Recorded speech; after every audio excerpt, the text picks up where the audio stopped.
Hey guys, welcome to my channel. My name is Gorretti. If you're new here, please subscribe down below. In today's video, I will show you how to do a full facial at home without equipment. There are about 5 to 6 steps involved. So I hope you watch to the end of the video and get to know how to do a facial at home. So without wasting any time, let's go to the video.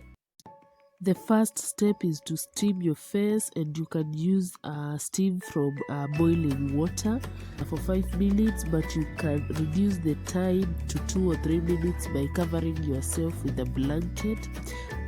This will help to open up the pores and make it easy to clean it.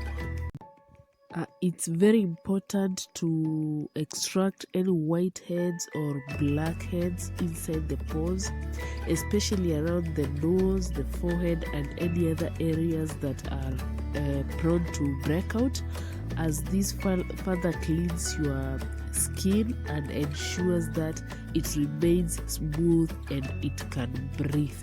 This is very important to ensure healthy skin. After extracting the whiteheads or blackheads, use a cleansing foam.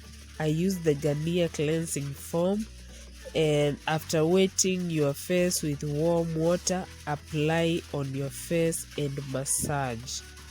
Massage until all the dirt comes out. But if you have a brush like this, use it, at this cleans better. It gets into the pores and cleans better. It makes sure all the dirt comes out. If you have a store-bought exfoliator, you can use that, but if not, use baking soda, oil or glycerin, and lemon. Mix together to make a paste that will help to scrub your face and remove dead skin. Mix it together until you get a thick paste.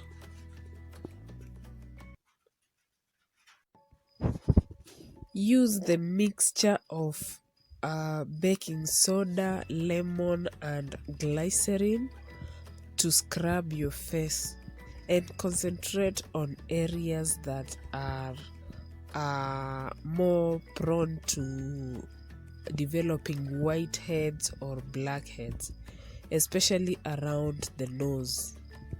Concentrate on those areas and scrub.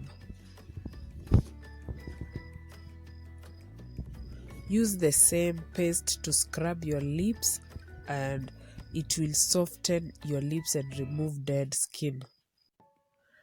After rinsing off the scrub with cold water and drying your face, use a cleanser and cotton pad to remove any possible dirt remaining on your face. Make sure to also go over the eyes and lips. After cleansing, use a good toner. For me, I use the Garnier toner. The toner helps to even your skin tone and also remove blemishes and dark spots.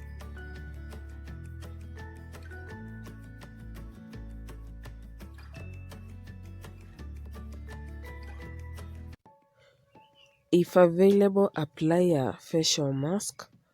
The serum in the mask will increase moisture into your skin.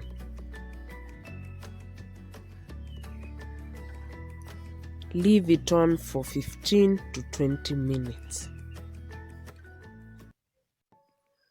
After 15 to 20 minutes, take off the mask and use the tips of your fingers to massage the excess serum in. Massaging your face increases blood flow into your face and helps to produce collagen, which is important in improving skin elasticity, therefore preventing aging. You can also use a massager instead of your fingers. Something like this helps to massage better. You can also use a roller. Also massage your skin upwards and outwards to prevent sagging of the skin. It's important to start moisturizing your face with an oil to lock in moisture. As for me, I prefer using glycerin. You can use the oil of your choice, be it coconut, olive oil, or any other oil of your choice. This will help to lock in moisture absorbed from the whole process. It will also help your skin to glow. This helps your skin to glow and to remain moisturized. After the oil you apply, add a cream or a lotion of your choice. I use a cream, and in fact I use a cream with snail extract. It makes my skin really smooth and glowy too. My skin is clear, it's smooth, it's moisturized, and above all, it's hydrated. This is the effect you want when you're doing a facial. So that's how you do a facial at home. As you can see, it's really simple and it takes like just 1 hour and you're done. You don't need to spend a lot of money going to a beauty parlor to do a facial. If you liked this video, hit the like button and leave a comment below. Let me know what you think. It will really be helpful. It will mean a lot to me. So also don't forget to subscribe. I'll see you in my next video. Bye.